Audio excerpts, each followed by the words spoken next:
अस्सलाम वालेकुम रहमतुल्लाहि व बरकातुहू। दोस्तों, आपको पता होगा कि सोशल मीडिया में आजकल सलमान खान का बयान बहुत वायरल है। सलमान खान को जब पूछा गया कि आप शादी क्यों नहीं कर रहे हैं या कब करेंगे, तो इस पर उन्होंने मजाकिया अंदाज में बहुत सारे अपने दुखड़े बयान किए। अपने दुखड़े नहीं बल्कि समाज के दुखड़े। तो उसकी हकीकत क्या है उसके बारे में भी हम कुछ चर्चा करना चाहते हैं इंशाअल्लाह। क्या शादी वाकई में नहीं करना चाहिए लोगों को, ये सब परेशानियां हैं इस वजह से, या क्या करना चाहिए, उसका क्या इलाज है, उसके बारे में हम चंद बातें आपके सामने रखने की कोशिश करेंगे इंशाअल्लाह। सलमान खान से जब ये सवाल किया गया तो उन्होंने मजाकिया लहजे में पहले तो ये कहा कि आपको क्या फ़ायदा होगा मैं शादी करूँगा तो, और भी आगे चलते चलते ये कहने लगे कि आप जो है कमाई करो, आप मेहनत करो, और उसके बाद पता चला कि बीवी आधी संपत्ति लेकर के वो फ़रार हो गई, भाग गई। या इस तरह के और भी बहुत सारे केसेस होते हैं जहाँ पे शौहरों को बहुत बड़ा घाटा होता है।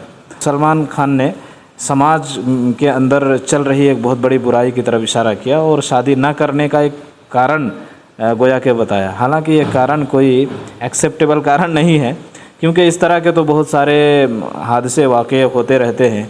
जैसे बेटा बाप की नाफरमानी करता है, बाप और बेटा का रिश्ता ख़त्म हो जाना चाहिए, या बाप और बेटा को अलग अलग रखना चाहिए, एक साथ नहीं रहना चाहिए, या इस तरह की और भी बहुत सारी बातें आ सकती है। अगर लोग इसी तरह सोचते जब से दुनिया कायम है तब से, तब इंसान का ख़ात्मा हो चुका होता, क्योंकि ना शादी होती और ना ही पैदा होता कोई, और इस तरह से इंसानी नस्ल का ख़ात्मा हो जाता। लेकिन असल मसला यहाँ पे क्या है?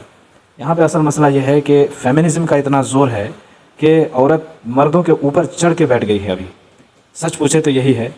अतुल सुभाष नाम का आपने एक लड़के के बारे में सुना होगा, 1 साल 2 साल पहले जिसने खुदकुशी की।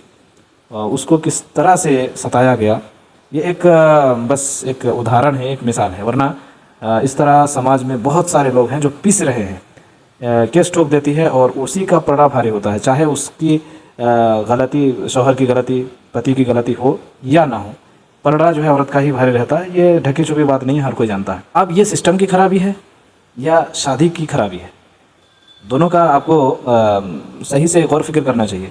अगर ये शादी की खराबी है तो ठीक है, मत कीजिए शादी। लेकिन अगर ये सिस्टम की खराबी है तो सिस्टम चेंज करने की ज़रूरत है। सिस्टम खराब है इस वजह से आप शादी को दोष दे रहे हैं, तो ऐसा नहीं हो सकता। जो लोग हर चीज़ में औरतों को प्रायोरिटी देते हैं, हर चीज़ में औरतों का डिफेंड करते हैं, वो लोग ज़िम्मेदार हैं। चाहे फिल्म हो, चाहे सीरियल हो, चाहे लिटरेचर हो, या चाहे अखबारात हो, चाहे मीडिया हो, चाहे कानून हो, ह्यूमन राइट्स ऑर्गेनाइजेशन हो, या वीमेन राइट्स ऑर्गेनाइजेशंस हो, या बहुत सारे महिला एम्पावरमेंट के नाम से क्या क्या गुल खिला रहे हैं ये लोग। ये किसी से ढका छुपा नहीं है, तो ये सारे जिम्मेदार हैं। और बदनाम क्या है? शादी बदनाम है। ये शादी की वजह से ये सब हो रहा है। शादी की वजह से ये सब नहीं हो रहा है, बल्कि जो महिला का, औरत का असल मकाम मर्तबा है कि उसको औरत बन के रहना है, ना कि उसको मर्द बनना है। दोनों की पसंद अलग अलग है, दोनों का जिस्मानी बनावट अलग अलग है, दोनों के इमोशंस और फीलिंग्स में फ़र्क है, तो उसी के साथ रहना है। जब दोनों एक दूसरे की तरह बनने की कोशिश करते हैं तो फिर ये बगावत है, फितरत से, नेचर से। और नेचर से बगावत की वजह से, चूँकि शादी भी नेचुरल सिस्टम है, तो नेचर से पहले से ही बगावत आप कर चुके हैं, तो जाहिर है कि कोई भी नेचुरल सिस्टम आपको पसंद नहीं आएगा। और यही नेचुरल सिस्टम से बगावत की वजह से आजकल औरतें या पत्नियां इस तरह की हो रही हैं। और सिस्टम के ठीक ना होने की वजह से, या पति पर जब ज़्यादा जुल्म होता है तो पति भी एक बहुत बड़ा खूंखार भेड़िया बन जाता है और नोचने लगता है, और कई जगह पे पत्नी को मार डालता है। ये भी होता है। तो ये इसके भी कारण हैं कि आखिर पति इतना पत्नी से नाराज़ क्यों होता है कि वो पत्नी को मर्डर करने पर उतर आता है। तो इसकी भी कारण है, इस पर गौर करने की ज़रूरत है। ऐसे मौके पर हम शरीयत को पेश करते हैं कि शरीयत का जो निज़ाम है कि कोई भी औरत तलाक अगर वो खुला ले रही है तो वो उसको जो महर मिलती है, जो दूसरी शादी में दूसरों को, यानी शरीयत से बाहर अगर कोई हिंदू धर्म का मानने वाला है वो शादी करता है तो उसको महर देने की ज़रूरत नहीं पड़ती है। उसको महर को जो है जहेज़ माना जाता है, चाहे औरत दे या मर्द। लेकिन इस्लाम में, मुस्लिम पर्सनल लॉ ये मेंशन्ड है कि जो मर्द होता है शादी के वक्त वो औरत को महर में पैसे देता है।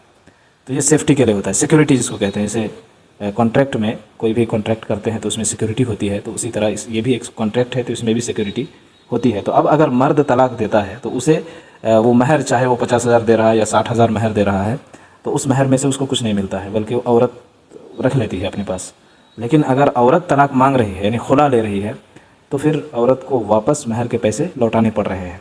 तो इससे क्या होता है कि औरतें 100 बार सोचती हैं खुला मांगने से पहले, तलाक मांगने से पहले 100 बार सोचती हैं कि मुझे महर के पैसे वापस लौटाने होंगे।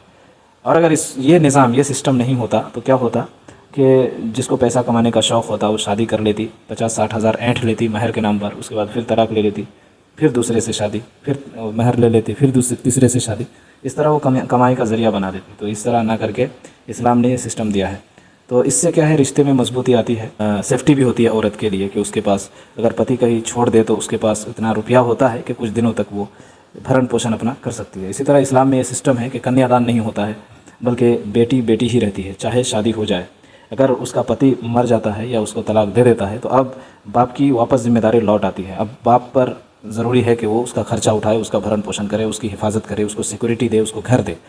अगर बाप नहीं है तो भाइयों पर ये जिम्मेदारी आती है और ये दोनों एक दूसरे के वारिस होते हैं। यानी बीवी, वो औरत अगर मर जाए तो फिर उसके वारिस जो होते हैं वही लोग जो है उसकी हिफाजत करने और भरण पोषण करने के ज़िम्मेदार होते हैं। ये है इस्लाम का सिस्टम। लेकिन यहाँ पे जो सिस्टम राइज है, जो हिंदू धर्म में शादियाँ होती है, उसके लिए जो कोर्ट का सिस्टम है वो ये है कि तलाक के बाद भी भत्ता जारी करते हैं कि इतना देना पड़ेगा, और इतना ख़तरनाक उसकी रकम होती है। कोई 40 हज़ार का दावा कर देती है कोई औरत 50 हज़ार का दावा कर देती है, और शौहर पति जितना कमाता है उससे ज़्यादा उसको देना पड़ता है पत्नी को, वो भी तलाक के बाद। ये इंसाफ नहीं है। ये सिस्टम जो है इसमें बदलाव की ज़रूरत है। इसमें मर्द लोगों पर जुल्म होता है। ये हमारे हिंदू भाई खुद कमेंट सेक्शन में आप जाएंगे जहाँ पे सलमान खान की बात वायरल है जिस वीडियो में, उस वीडियो के नीचे हमारे बहुत सारे हिंदू भाइयों ने कहा है कि मैं सलमान खान को पसंद नहीं करता हूँ, भले ही ना पसंद करूँ, लेकिन मैं उसकी बात से एग्री करता हूँ। ये बात उन्होंने खुद कही है। तो जब सबको ये पसंद नहीं है तो सिस्टम में बदलाव की ज़रूरत है, और ऐसा सिस्टम बनाना चाहिए जिसमें किसी पर कोई जुल्म ना हो, कोई अत्याचार ना हो, ना मर्द पर ना औरत पर। औरत पर जुल्म हो रहा था, इस वजह से ये कोई दुरुस्त तरीका नहीं है कि अब मर्दों पर जुल्म किया जाए, बल्कि जो हुआ सो हुआ। अब जो सिस्टम बना रहे हैं वो अच्छे से बनाना चाहिए जिसमें किसी पर कोई जुल्म ना हो। यहाँ पर शादी का कोई कसूर नहीं है, यहाँ पर या तो सिस्टम का कसूर है, या समाज का कसूर है, या जो थॉट्स हमारे दरमियान परोसे जाते हैं। औरतों को घमंड और तकब्बुर में मुब्तला किया जाता है, भड़काया जाता है मर्दों के ख़िलाफ़। ये थॉट्स और इस थॉट्स को फैलाने वाले इंडस्ट्रीज़, ये सब जिम्मेदार हैं। शादी जिम्मेदार नहीं है। शादी एक पवित्र बंधन है, अच्छा बंधन है, अच्छा रिश्ता है। तो सलमान खान जैसे लोग पैसे वाले हैं, इसलिए हो सकता है कि उनको ये ज़रूरत ना पड़ती हो, लेकिन एक गरीब के लिए ये बहुत बड़ा सहारा होता है। क्योंकि वो जब दर्द में होता है, दुख में होता है, तो उसकी देखभाल करने वाले उसकी बीवी, उसके बच्चे होते हैं। तो और भी बहुत सारी चीज़ें हैं, और भी बहुत सारे फ़ायदे हैं। लोग जो है बस इसी को टारगेट करते हैं, जबकि इसके फ़ायदे इतने ज़्यादा हैं कि उस गरीब से पूछिए जिसकी बीवी मर चुकी है या जो बेसहारा हो चुका है। उम्मीद है कि बात समझ में आ रही होगी। आप भी अपनी राय हमारे साथ साझा करें। बहुत बहुत शुक्रिया।